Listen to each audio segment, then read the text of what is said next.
Kentucky surely has to have some creepy stories, right? Welcome back to the swamp, my friends. It's good to see you made it back for another episode. Today we're going to be sharing some creepy and allegedly true horror stories from Kentucky. As always, if you have a story that you would like to share in a future video, especially if it comes from a state, as I'm looking for stories from every single state, be sure to send it in at swampdweller.net or the email you can find in the description down below. Hey everyone, just as a quick reminder, or for those who may not have heard, I have joined the Chilling family, and I want to make sure you take advantage of the free trial if you haven't yet. Chilling is the new home of horror, and an amazing mobile app that allows you to do things that are just not possible on YouTube. With hundreds of amazing stories that are sorted into curated playlists, or you can create your own, we give you so much flexibility to listen the way you want. This includes a chilling exclusive feature, our ambient menu. You can change the background noise of the story that will fit your mood. It's an absolute game changer. Of course, this is offered completely and totally ad-free. That's right, no ads, just hours and hours of uninterrupted, horrifying, creepy, and all-around spooky content. We are just getting started. Not only are we adding hours of new content every week, but we are soon going to expand into classic novels and audio series. Original video content is also in the works. We are really building something special over here. I couldn't be more excited to have the opportunity to be a part of this journey. I hope you can join us. Download now and start your free trial today. Click the link in the description below or simply search Chilling in the App Store.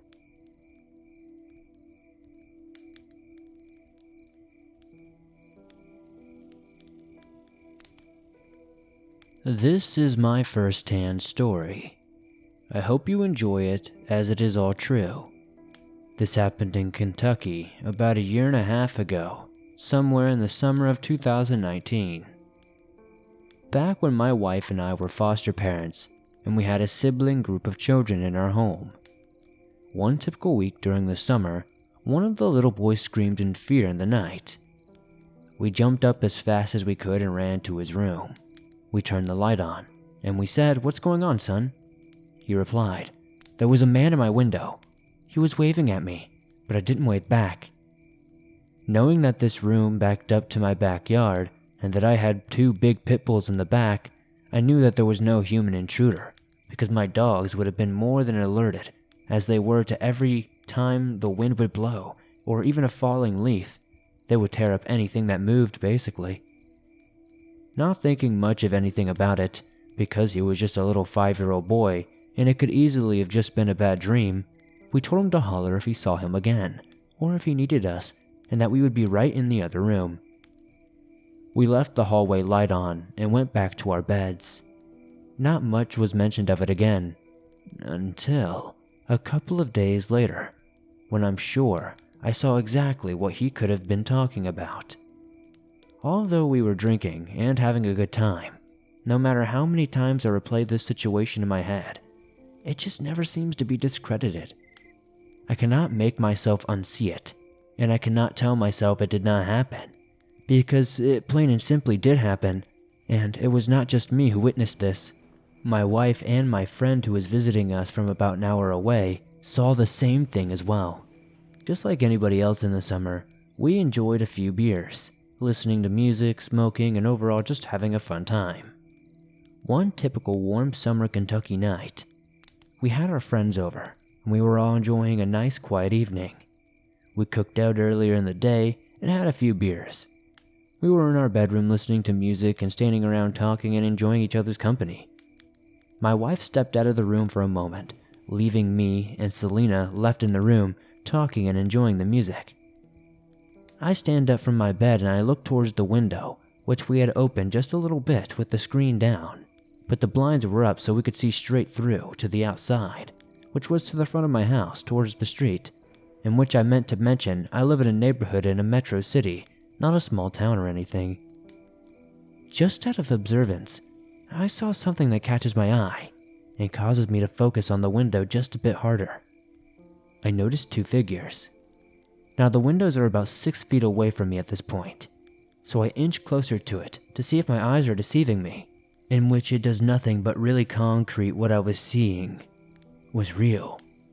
These creatures, these beings, whatever they were not a part of my imagination. I turned around towards my friend and simply said, "Hey, look."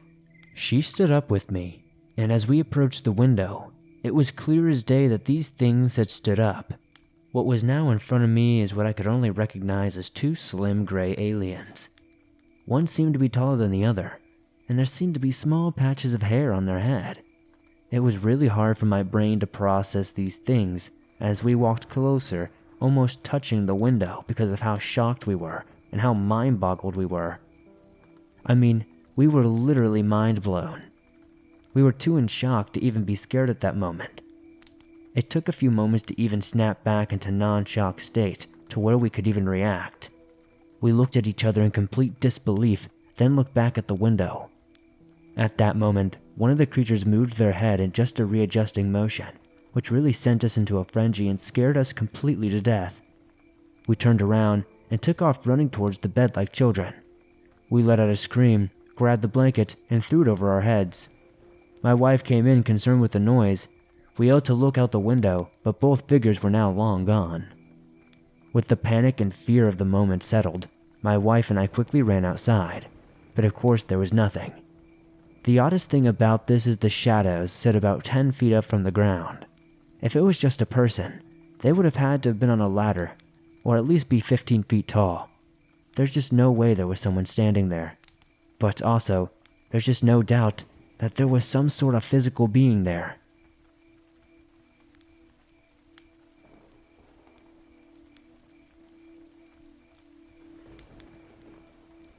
I am from West Virginia, and I moved all the way to Lexington, Kentucky for a girl.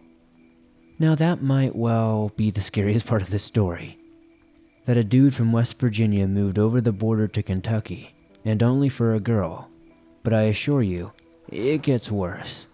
A lot worse. She was super affectionate when we first got together. Like I could not have wished for a better girlfriend.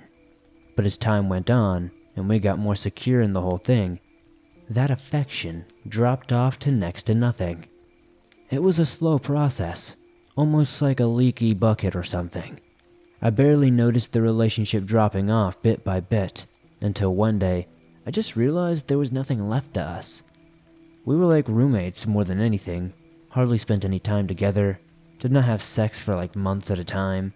In the end, sleeping in the same bed as she was so depressing that I ended up just, sleeping on the couch most times. Not too long after, I started calling the couch my bed. We broke up formally. It sucked, but I saw it coming a long way off, and it was not entirely unwelcome. That is when I started talking to this girl on Reddit. Now, I should make it perfectly clear that I was never, ever unfaithful to my girlfriend. It was only after we broke up that I was so starved for affection and female attention that I looked for it wherever I could. I was not confident about dating apps, I do not think, so Reddit's anonymity suited me simply fine.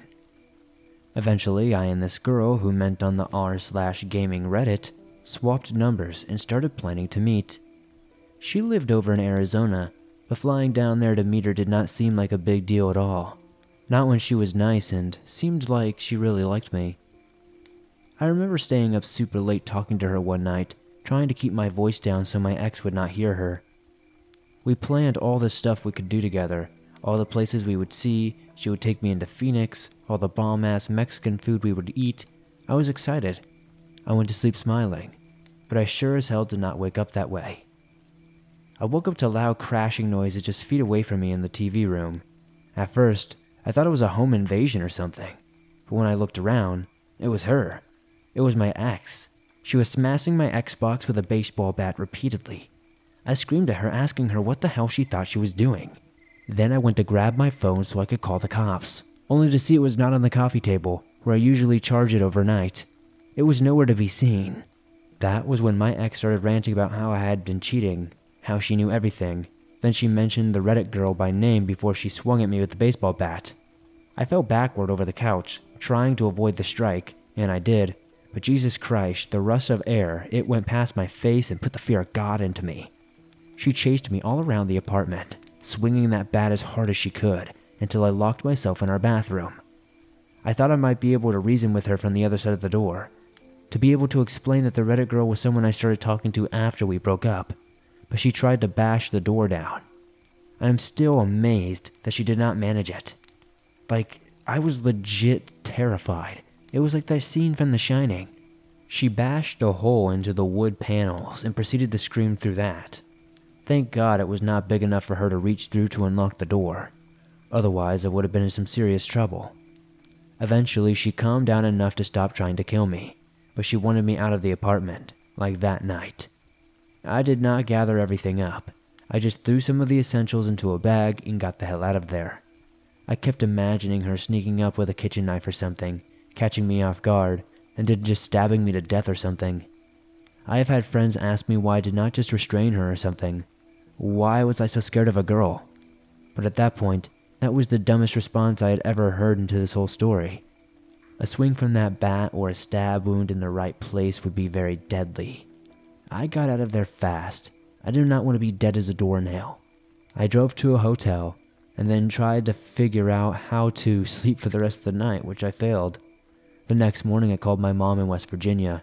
I told her everything and arranged to stay with her for a little while until I could get back on my feet.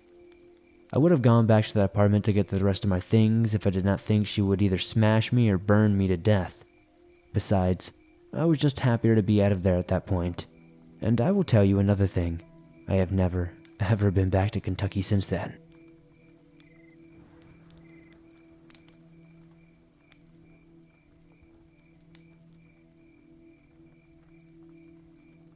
This happened about a year ago on a camping trip to Kentucky in the winter.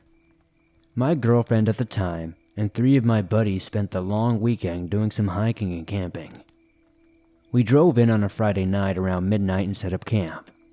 There was almost no one else at this campsite besides a young couple a bit down the road from us and an older man down the road the other way. We unloaded the cars in the dark, got the headlamps out, and started setting up the tents. Suddenly, my girlfriend noticed that there was an extra person amongst us. It was the young woman from the couple at the campsite down the road. She looked really messed up. Her eyes were glazed, and her skin looked like she had been picking at it constantly. She introduced herself and spoke in a sort of monotonous way. Overall, she seemed nice, but it was her boyfriend or maybe husband who really creeped us out. We noticed after talking with her for a bit that he was standing near our campsite at the edge of the woods, just staring at us. Eventually, he went back to their campsite, but then got his car and pulled up right next to us with the high beams on. As you can imagine, getting blasted by high beams at midnight in the middle of the woods really impairs your ability to see. His girlfriend said she had to go and got into the car with him. At this point, we were all weirded out, but not entirely freaked out. It was later in the night when things got scary. I was in the tent with my girlfriend when I started to hear a domestic argument from a couple down the road. It soon escalated to full-on screaming. Then I heard glass breaking. At this point, my girlfriend and I were sitting up and deciding if we should do something or not. I hear someone get into the car. The car then peels out of the campsite and races down the dirt road past our campsite, kicking up dirt and gravel against the side of our tent. The guy had apparently left his girlfriend at the campsite because we could hear her sobbing. My girlfriend and I started getting dressed so we could check out the situation, but the car comes peeling back up the road and parks back at the campsite. Loud, panicked shouting ensues, and we hear 2 clear pops of what sounded like gunshots. I distinctly remember the feeling of blood draining from my face. My girlfriend and I are basically frozen in our tent, listening. Finally, to our great relief, we hear them both start arguing again. The argument settles down by about 4 in the morning, and we fall asleep. When we woke up, they were gone.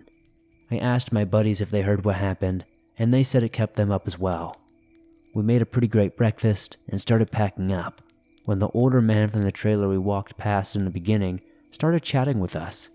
He seemed surprised that my girlfriend was with me and said something along the lines of, "You shouldn't have brought her. It's not safe for women out here."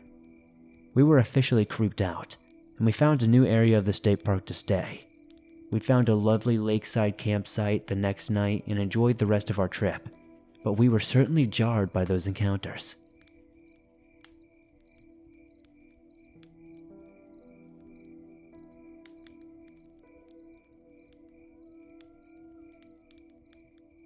A couple of years ago, I and my pops decided to go on a road trip. It was very out of the blue. I was not even expecting it, but I decided to go anyway. It would be some solid father-son bonding time. After driving for what seemed like a couple of hours, probably was around 8 or 9 p.m. at the time, we pulled up into this gas station for snacks, water, and used the bathroom. We went back inside our car. Keep in mind this gas station is basically in the middle of nowhere, Kentucky. Anyways, we got back into our car and decided to look for a hotel, but there didn't seem to be any around, and I mean not even one anywhere near us. My dad was tired, and so was I, so we just decided to sleep in the car. We pulled up into this sort of rest stop area, parking lot type of deal, and decided to try to get some sleep. My dad fell fast asleep, but I was on my phone for a couple of hours. It was probably around 11 p.m. I just felt suffocated by the tense air and decided to step out for a bit. I felt safe because the gas station was fairly well lit, and in sight there was a couple of trucks that would occasionally drive by, so I felt at ease. At the time, I was also texting my friend who lives in Seattle, Washington. We were on the phone for a little bit. Then I saw what looked like a large cornfield. I had never actually seen a cornfield in real life at that point, so I decided to cross the road and get a closer look. And that is what I did. I walked extremely close and started feeling like I was being watched. But again, I just thought, well, you're literally outside in the dark standing next to a tall cornfield. Of course you're feeling this way. So I brushed it off. I even considered going in, but then I thought, why would I even do that? So anyway, I just decided to step back, and then I noticed what looked like a barn. A large white barn with red, maybe black strips. It was kind of hard to tell in the dark. But what I could tell you for sure, that it was definitely a barn. I was stupid and young, and this happened maybe when I was 14 or 15. So out of curiosity, I decided just to check it out. The barn was next to the cornfield, sort of tucked in a little bit. I literally thought, I wish I could see something that would freak me out, as a joke because I never really thought anything would happen, and I love being scared. Anyways, I started making my way towards the barn, getting closer and closer, and I remember very vividly that I was not wearing any socks because I had just put on slides. I remember the dirt rubbing against my toes while I walked. I remember sending pictures to my friends in Washington, jokingly saying I saw something and that I was going to check it out. As I got closer though, unironically, I saw something. Behind the barn, but sort of to the side, like how when someone peers from a corner. I thought it was a bell. Literally, I assumed it was a bell attached to the corner of the barn. So I just walked closer. Even as I'm writing this, I can feel the goosebumps rising on my skin.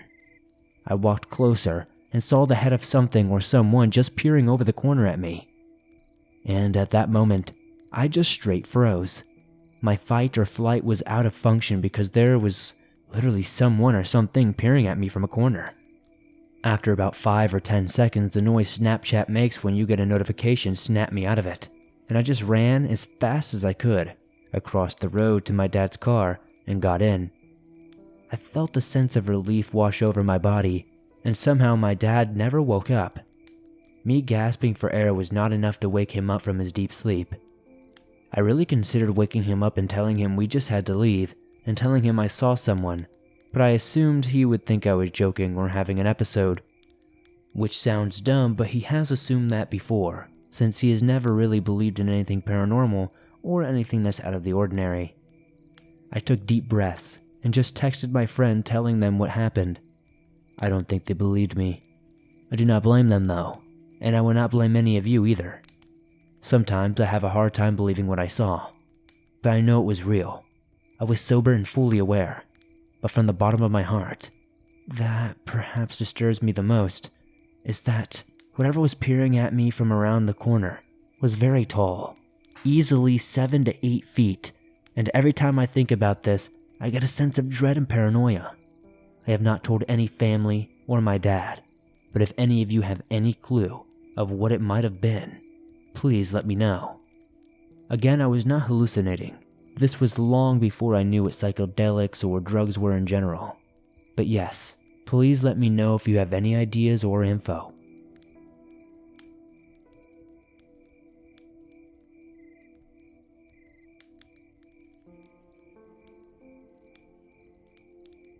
So this was one of the creepiest and angriest moments of my entire life.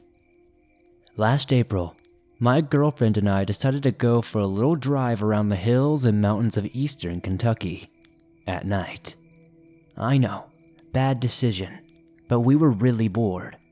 For reference, I am a 6'3", 170-pound male. My girlfriend is 5 foot and pretty tiny. However, we have both been firefighters for about 5 years now, so we are both very strong and don't normally get very frightened. So anyway, we decided to go for a little drive at night. We are driving around this back road through the mountains in my little white Mercury Sable, because I'm a badass with a grandma car obviously, and we are coming around this little bend in the middle of the road is what I think is a school bus. Like it's straight up in the middle of the road. Its back tires were completely flat, and the back windows were broken out, and so were one of the taillights. Deciding that that was too creepy to stick around for, I drove around it. All of the windows on the left side of the bus were completely shattered with glass all over the road. At this point, my girlfriend has a death grip on my arm, and we are both freaking the heck out. As I get around it, I look in the mirror and slammed on the gas. In my rearview mirror, on the hood of the bus was a man smiling at us with a gun in his lap as we drove by. I'm absolutely too terrified to speak, so I just motioned to my girlfriend to look in the mirror, and she screams as we take off. This was in the middle of the night, in the middle of nowhere, Kentucky on a mountain road. We hadn't passed a house in miles. It was downright eerie, but I thought it was over. Just some weirdo. I was wrong. We get back onto the main road and go to a gas station to get a drink and figure out what the hell just happened. Obviously, I refused to let my girlfriend go anywhere by herself at the gas station because it was poorly lit and we were still freaked out. We go inside, get our drinks, and come back out. Sitting on the hood of my car was the same man that was sitting on the school bus, except without the gun this time. So like I said, I'm a fairly big guy, and I really don't like when people scare my girlfriend. So I walked up to him and told him in not so nice terms to get off my car. He smiled at me, and while still looking at me and smiling, he said to my girlfriend, "Hey there, darling. What are you doing, this ugly Yankee?" My girlfriend, being from New Jersey, absolutely went off on this guy, screaming about how she's a Yankee and I'm more attractive than he would ever be, etc., etc.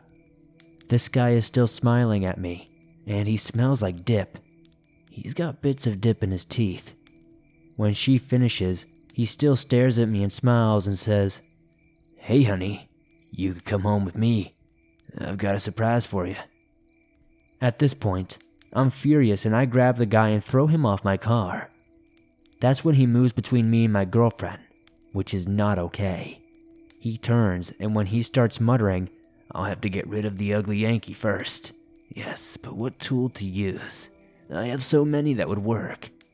I'm seriously angry by this point, and as he started talking to my girlfriend, I just absolutely lost it. I can feel the anger rising. I hear my girlfriend start crying. I shoved him out of the way and grabbed her, opened the car door for her and locked it, jumped in my side and turned the car on. This guy sat on the hood of my car and started smiling at me again.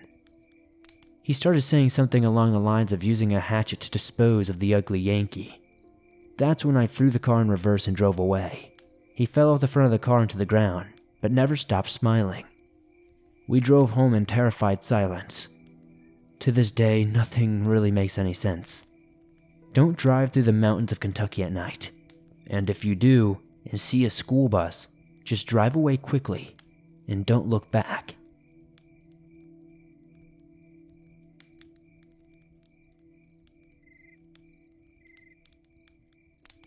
The story I'm about to share with you is the main reason I will never enter a cave or explore one for the rest of my life, and why I will never, ever leave the house without telling someone where I'm going first.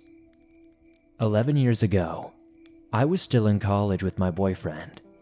We were both invited to go explore a cave with a couple we've never met before. They both seemed nice enough, but their Jeep was a little ghetto. Keep in mind that my boyfriend and I didn't tell anyone where we were going, and there was no cell phone service out in the middle of nowhere, and especially not in a cave. They drove us 4 hours away from my college town into the middle of nowhere, in a place in Kentucky that I had never gone to before. Still, to this day, I have no idea where that cave was located. Even though I've tried several times to locate it on the internet and asked all of my friends, I just can't seem to find it. Anyway, we parked the car in a forest with no houses in sight, and they led us to a cliff with a tiny hole in the side of it, just big enough for me to slide into on my stomach. Before we entered, the couple put black latex gloves on, which struck me as odd. They led the way, and we slid through the tiny tunnel on our stomachs for what felt like 20 minutes, which made me quite claustrophobic, I might add. Eventually, we got to a little room the size of a large closet, just tall enough to sit in. I don't know why, but the guy lit a fire, which quickly filled the chamber with smoke, which was a little creepy, and I saw that he had a rope and a knife in his backpack. We continued sliding on our stomachs for 10 or more minutes, down the cave until we finally entered a huge cavern with ceilings covered in stalactites, 2 stories high. The cave went on forever and ever. It seemingly was endless. We walked and walked and, walked in complete darkness with only 2 flashlights. To my horror, I realized that the guy was holding a rock and kept looking back at me, and the girl was carrying a knife. At one point, the couple had made my boyfriend and I lead the way, and we almost thought we were about to be pushed into a deep hole. When I threw a rock into it, it felt like it fell forever. I heard it hit the bottom far, far below. I looked back to see the 2 strangers whispering to each other. The girl said, "Should we do it now?" They look up and see that I'm watching them, and I see the man look to the girl and shake his head. Were they planning something bad? So we head down another path. By this time, we've been lost for hours, but we finally find spray paint arrows pointing the way to a place that says, "Exit." But after a while, we realize that these arrows were probably made by some pranksters who put the arrows everywhere just to make people lost. Finally, I'm the first one to see twilight at the end of a large tunnel, and we make it outside into the real world. I'll never go anywhere with strangers. I'll never go back into a cave, and I'll never go anywhere without telling someone where I'm going.